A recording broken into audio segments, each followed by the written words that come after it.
Porque anoche hubo sesión del Honorable Consejo Deliberante y él fue uno de los protagonistas, por eso queremos dialogar. Hola Francisco, buen día, ¿cómo estás? Hola, buen día, ¿cómo va? ¿Todo muy bien? ¿Vos? Bien, bien, todo bien, tranquilo. Bueno, fantástico. ¿Cómo ya estás en tu ciudad nuevamente? Sí, sí, llegué anoche un poco tarde y sí, acá estamos aprovechando para lavar ropa. ¿Qué tal? Bien. Me parece muy bien. Linda jornada de otoño, así que vale la pena. Consulta, ¿hicieron las paces con el concejal Zubiri? Sí, sí, sí, sí. Muy bien, muy bien. Sí, son cosas que Aclar- pasan ahí en el momento de la sesión.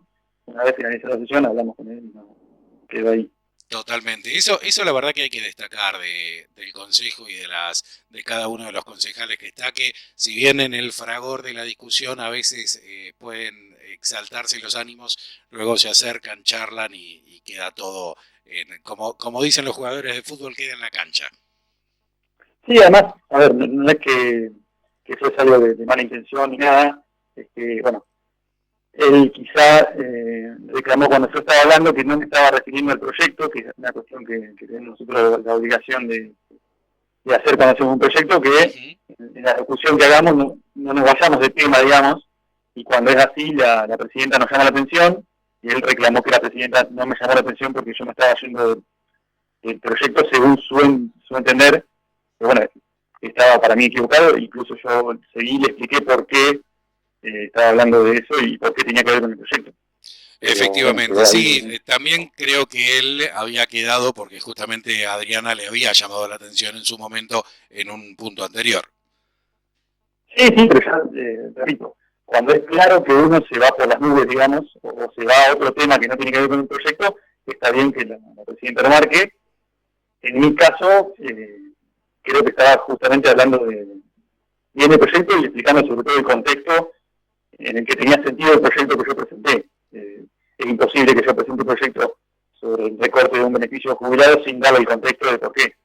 Incluso expliqué, si en este contexto los jubilados estarían cobrando como corresponde o sin pérdida de beneficios, el proyecto que presenté no tendría sentido. Lo presenté justamente por el contexto en el que están viviendo los jubilados ahora, ¿no? Efectivamente, hagamos un poquito de profundización en ese punto con respecto al proyecto que presentaste sobre el PAMI. Bueno, el proyecto surgió de la preocupación de los abuelos de Salazar por la pérdida y el no inicio de talleres y servicios que brindaba el PAMI en la dependencia del centro de jubilados de Salazar. Yo me entero de eso y obviamente consulto, me acerco a PAMI, me acerco al centro de jubilados y es así. Y así que bueno, cuando hay una necesidad de ese estilo, nosotros tenemos la obligación de tratar de buscar alguna respuesta, por lo menos de lo que nos manifestaban desde el centro de jubilados. También nos querían tener una respuesta de sillar un modo rotundo definitivo para tratar de poder brindarle los talleres y los servicios con los que contaban los abuelos, buscando algún otro tipo de financiación, digamos, de ayuda al menos para poder pagar a los profesionales que lo brindaban y que los abuelos no pierdan esos servicios. Y lo que yo explicaba que justamente en este contexto y con las jubilaciones en el nivel en que están, que se le siga sumando pérdida de beneficios a los abuelos, me parecía algo totalmente irracional y de una crueldad que no tiene sentido, no tiene comparación.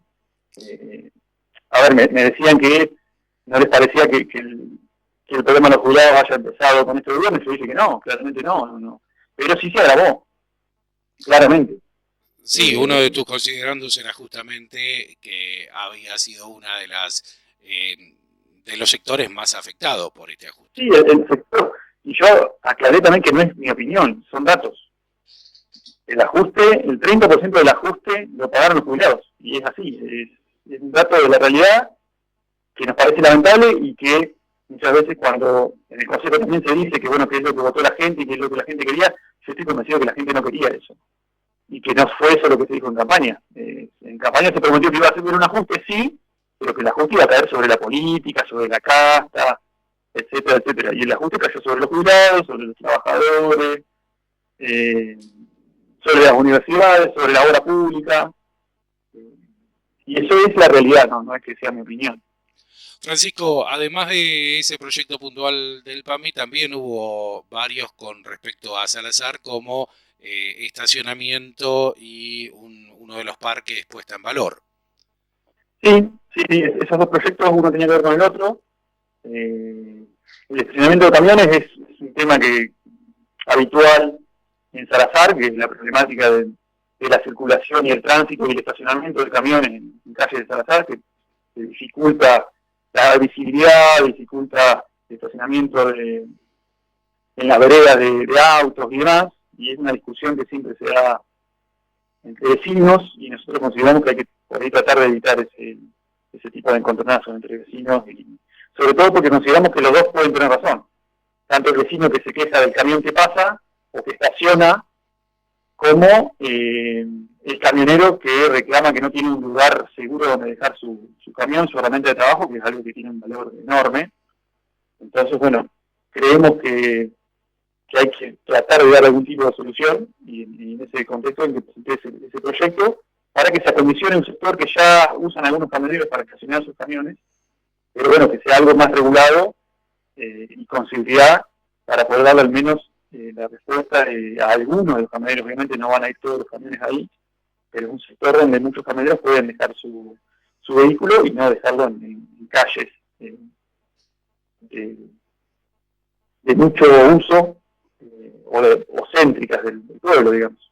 Totalmente. Sigue la preocupación por el tema de transitabilidad tanto de caminos rurales como de la ruta puntualmente, en este caso 86 y 65. Sí, ese es un tema que está siempre, que ya ha estado en otros años en el Consejo Deliberante, con otros pedidos a vialidad provincial para que repare rutas o repavimente.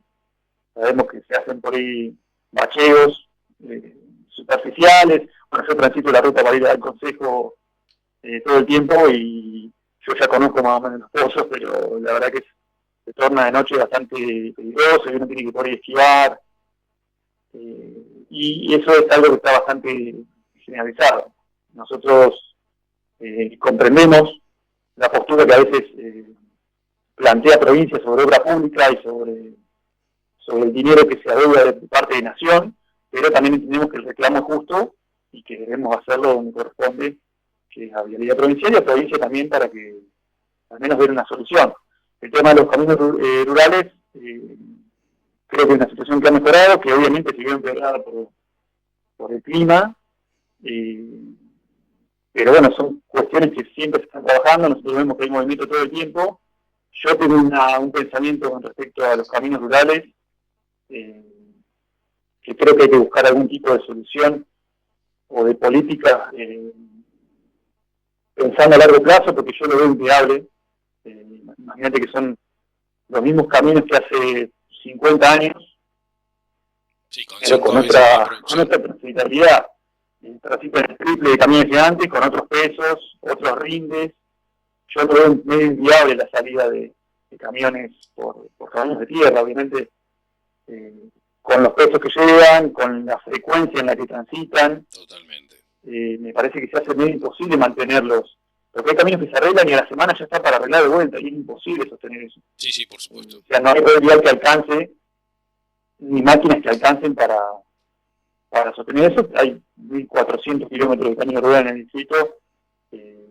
Creo que entre todos quizás, y de todos los sectores, transportistas, dueños de campo, productores, creo que habría que repensar esa situación y buscar alguna salida, una solución a largo plazo, porque como está actualmente yo lo veo medio inviable, sinceramente. Fran, consulta, ya en el bloque y en el consejo, ayer justamente se aprobó la suspensión de las PASO en la provincia de Buenos Aires. ¿Se está hablando del tema votación, elecciones?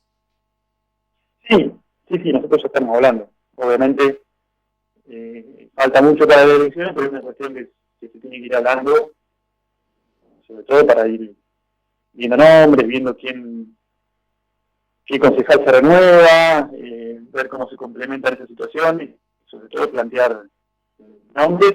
A nosotros siempre desde el Ejecutivo, desde nuestro espacio político, nos encomiendan a nuestros concejales que que elijamos, digamos, los nombres, porque sí van a ser los compañeros nuestros en el Consejo. Así que es una tarea que nos encomiendan a nosotros, y obviamente la situación del desdoblamiento de elecciones, más allá de que hay posturas encontradas, es una realidad ya, así que nosotros ya tenemos que estar pensando en que va a ser así, sin paso. Excelente, Fran. Muchísimas gracias por tu tiempo y atención. Estamos en contacto permanente por cualquier necesidad. Bueno, muchísimas gracias por comunicarnos, siempre también en cuenta para una nota. La palabra de Francisco Chepare, concejal del Unión por la Patria en La Mañana de Estilo.